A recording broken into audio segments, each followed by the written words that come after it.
नमस्कार। दुर्लभ इस शब्द का मतलब होता है जो मुश्किल से मिले। लेकिन आज हम जिसकी कहानी बताने वाले हैं वो एक ऐसा नौजवान था जो अपराध की दुनिया में बहुत आसानी से बदनामी कमाना चाहता था।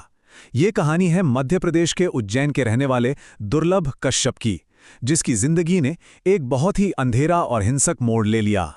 सोचिए, सिर्फ 20 साल। जी हाँ, बस 20 साल की उम्र में जब ज्यादातर लोग अपना करियर बना रहे होते हैं, सपने देख रहे होते हैं, उसकी जिंदगी का एक बेहद क्रूअल अंत हो गया। और ये अंत कैसे हुआ? उसे 34 बार 34 बार चाकुओं से गोदा गया। ये एक बेरहम गैंग वॉर का नतीजा था। तो आखिर सवाल यही उठता है कि कोई 20 साल का लड़का इस अंजाम तक पहुंचा कैसे? क्या हुआ था? चलिए आज इस पूरी कहानी की परतें खोलते हैं और समझते हैं कि ये सब हुआ कैसे। तो उसके इस अंजाम को समझने के लिए हमें थोड़ा पीछे जाना होगा, उसकी शुरुआत को देखना होगा, और सबसे पहले ये जानना होगा कि उसकी सबसे बड़ी ख्वाहिश, उसका सबसे बड़ा मकसद क्या था। देखिए, छोटी उम्र से ही दुर्लभ कश्यप के दिमाग में एक बात बिल्कुल साफ थी। उसे कामयाबी का सीधा रोशन रास्ता नहीं चाहिए था। उसने चुनी बदनामी की अंधेरी गली। उसका मकसद सिर्फ एक था, और वो था किसी भी कीमत पर फेमस होना। तो मशहूर होने के लिए उसने रास्ता कौन सा चुना?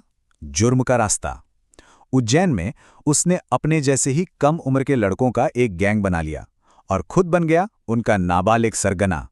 और बस वो दूसरे नौजवानों को भी अपनी तरफ खींचने लगा। लेकिन बात सिर्फ अपराध करने तक ही सीमित नहीं थी। दुर्लभ इससे एक कदम आगे था। वो सोशल मीडिया को अपना सबसे बड़ा हथियार बनाकर अपना एक खौफनाक ब्रांड तैयार कर रहा था। और इस ब्रांड की एक खास पहचान थी, इस गैंग का ड्रेस कोड। सोचिए, लंबे लंबे बाल, माथे पर एक बड़ा सा लाल टीका, आंखों में गहरा सुरमा और गले में काला गमछा। ये कोई स्टाइल स्टेटमेंट नहीं था, ये उनकी डरावनी पहचान बन चुका था। और वो फेसबुक पे क्या लिखते थे, जरा ये देखिए। ये उनका खुला निमंत्रण था। कोई सा भी विवाद हो, कैसा भी विवाद हो, तो हमसे संपर्क करें। मतलब वो खुलेआम अपनी क्रिमिनल सर्विसेज का विज्ञापन कर रहे थे। फेसबुक को इन लोगों ने अपना अड्डा बना लिया था। वहीं पर धमकियां पोस्ट होती थीं, हथियारों की नुमाइश होती थी, लोगों से पैसे ऐंठे जाते थे, और तो और आपराधिक कामों के लिए कॉन्ट्रैक्ट भी लिए जाते थे। मतलब एक तरह से उन्होंने आतंक का एक डिजिटल साम्राज्य ही खड़ा कर दिया था। अब देखिए, जब बदनामी इस कदर बढ़ेगी तो कानून के हाथ तो पहुंचेंगे ही। और जब कानून का शिकंजा कसा तो जेल में उसे एक ऐसी चेतावनी मिली जो आगे चलकर सच साबित होने वाली थी। तो हुआ ये कि अक्टूबर 2018 में जब वो पहली बार अपने गैंग के साथ पकड़ा गया तो नाबालिग होने की वजह से उसे बाल सुधार गृह भेजा गया।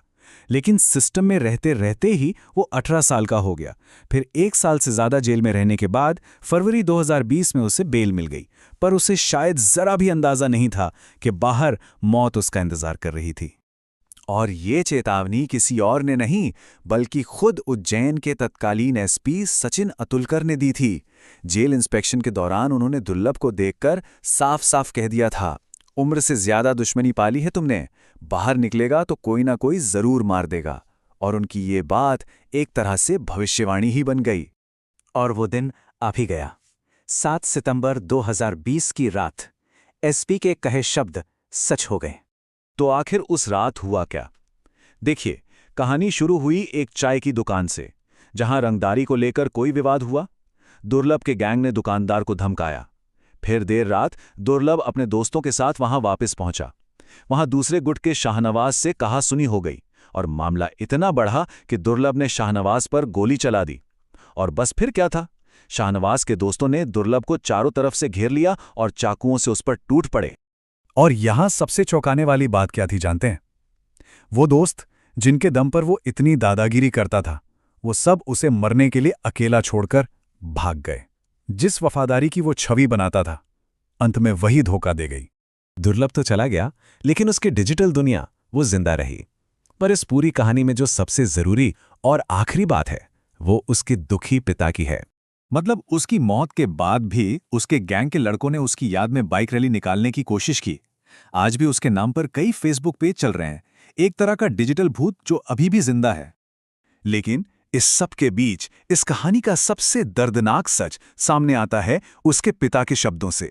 रमेश कश्यप, जो खुद एक टीचर हैं, उन्होंने टूटे हुए दिल से मीडिया से बस एक बात कही, कोई भी मेरे बेटे जैसा ना बने, क्योंकि अपराध का अंत हमेशा हमेशा बुरा ही होता है। दुर्लभ कश्यप की ये कहानी अपने पीछे कई बड़े और कड़वे सवाल छोड़ जाती है। और सबसे बड़ा सवाल शायद यही है कि आज के इस सोशल मीडिया के दौर में, शोहरत के इस अंधी दौड़ में, आखिर क्यों कुछ नौजवान कामयाबी की जगह बदनामी का ये खतरनाक रास्ता चुन लेते हैं। ये एक ऐसा सवाल है जिसके बारे में हम सबको सोचना चाहिए।